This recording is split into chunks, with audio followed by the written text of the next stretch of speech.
जी अस्सलाम वालेकुम दोस्तों, की हाल चाल तबीयत से ठीक हो। मैं हूं रफाक अली और आप देख रहे हैं यूट्यूब चैनल। अच्छा कि जिदा कि यार तुसी सुनिया कि हर पासे सैलाब वगैरह आई आ ते हुण साडे घरां तक भी लागे तक पहुँच जिया सैलाब तुहानूं दिखा सकदे हां।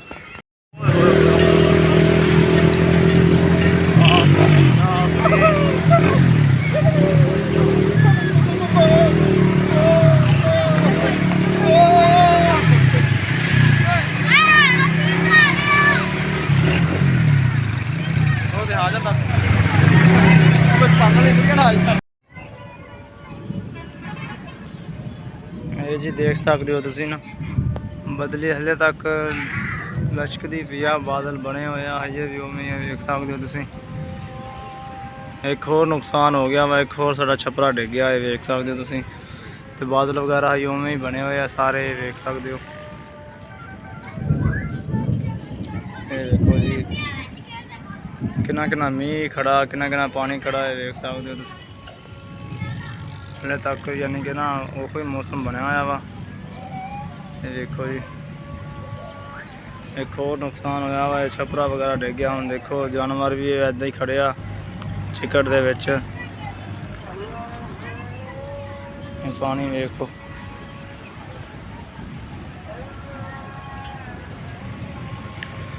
बस अल्लाह खैर करे। देखो की बनदा साडा इस पानी दे विच देख सकदे हो तुसी।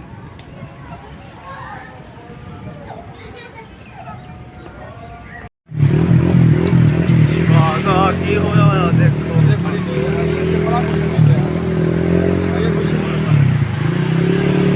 जिदा कि तुसी सुनिया कि हर पासे सैलाब वगैरह आ रही है। तो हुण ये गुड्डू कशमोर वाला तुसी दरिया सुनिया होगा कि इत्थों सानूं लागे गुड्डू कशमोर का दरिया पैंदा वा।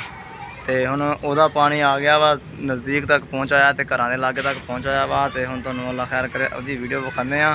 तो प्लीज़ यार मेरा यूट्यूब चैनल सबसक्राइब कर लियो यार, ताकि मेरी हर आने वाली वीडियो तुम देख सको कि अपने घर के माहौल के बारे छपरिया के बारे वीडियो शीडियो मैं बनाना वा बना के अपलोड की जाए कि यार दिल खुश होंदा लोग देखते हैं। तो तुहानूं अपने घर का सूरत हाल तुहानूं सारी दिखाने आ।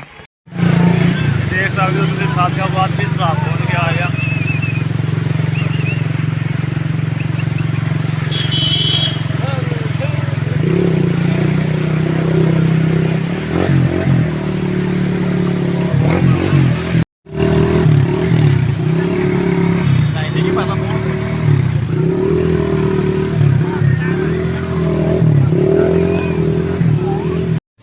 जी देख सकते हो कि सादियाबाद भी सैलाब पहुँच गया। जिदा कि तुसी हर पासे सुनिया वा सैलाबां के बारे तुसी देख सकते हो।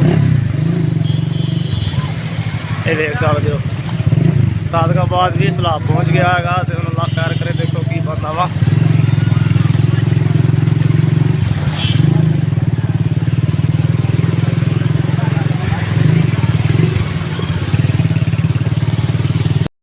जी दोस्तों अज दी वीडियो फिर अपने घर के माहौल के बारे। तो ये तुसी देख सकते हो कि बारिश ने बड़ी तेज़ो तेज़ खराबी की साढ़े घरां दी। तुसी देख सकते हो कि हुण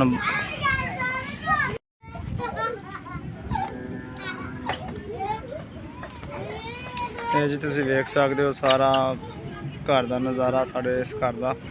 कि हुण सुनिया वा कि सैलाब का भी कोई पता नहीं कि सैलाब कब तक कितनी देर तक इस तक पहुँच जाए, क्योंकि सैलाब भी हुण नज़दीक आ। देखो अल्लाह बचावे सैलाब तो। ये तुसी पानी वेख सकते हो कि साढ़े घरां दे लागे तक पहुँच आया सैलाब। ये वेख सकते हो तुसी कि सैलाब आ गया वा।